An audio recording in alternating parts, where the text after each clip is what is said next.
As the saying goes, ideas are a dime a dozen. Acting on an idea, though, can make all the difference. Say you turn your vision into a startup. It starts small, then it gets even bigger.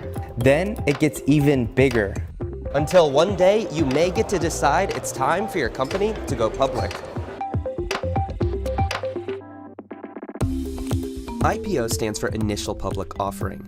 It's the very first sale of a stock issued by a company on the public market, which essentially means you're turning your private company into a public one. So when it's private, a company is normally owned by a small number of investors.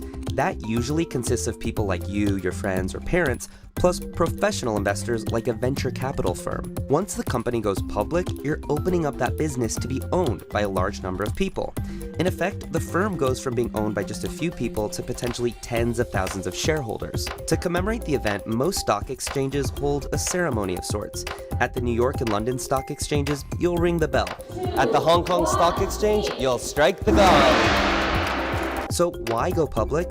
Well, going public raises a lot of cash for a company. With that money, it becomes easier to scale and grow, invest in infrastructure, and attract top candidates. Plus, there's the bragging rights you get from being listed on a stock exchange. It's important to note that large companies can also stay private too. IKEA, Mars, Aldi, and State Farm are just some examples of massive companies that are private. After all, going public isn't a simple process, normally taking about 4 months to complete. The company will start with finding what's known as an underwriting firm, typically an investment bank or several. If and when the firm takes on the job, they put up the money to fund the IPO, essentially buying the shares before they're actually listed anywhere. The firm works with the company to determine what type of security to issue, an offering price, the number of shares, and the optimum time to bring a company to the public market. In the US, they also handle registering with the US Securities and Exchange Commission, which makes sure all of the financial information has been disclosed and is accurate.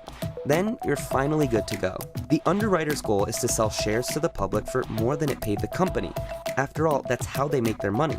But going public can also mean a nice payday for the business's founders and early investors. You often hear about people becoming millionaires or even billionaires after their company goes public.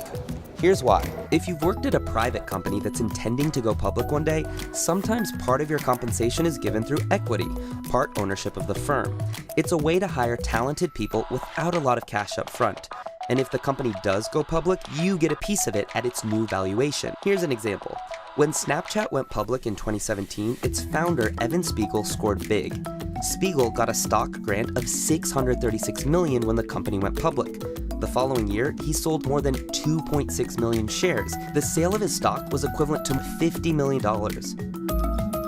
The number of companies going public is constantly fluctuating. Globally, 1,764 companies floated in 2017, a nearly 50% increase since 2016, and the most IPOs since 2007. 189 of 2017's IPOs were in the US, a 70% increase from the year before. A few of the biggest IPOs in history include Facebook, Visa, and General Motors. And in 2014, Alibaba smashed the record with its debut on the New York Stock Exchange, bringing in $25 billion.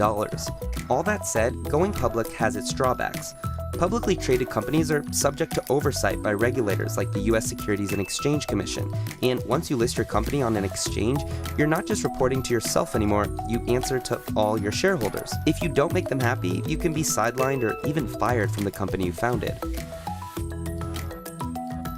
Hey guys, it's Upton. Thanks for watching. For more of our videos, check out what is the circular economy here and how China is threatening Hong Kong as the world's financial center here. We're also taking suggestions for future CNBC Explains, so leave your comments in the section below. And while you're at it, subscribe to our channel.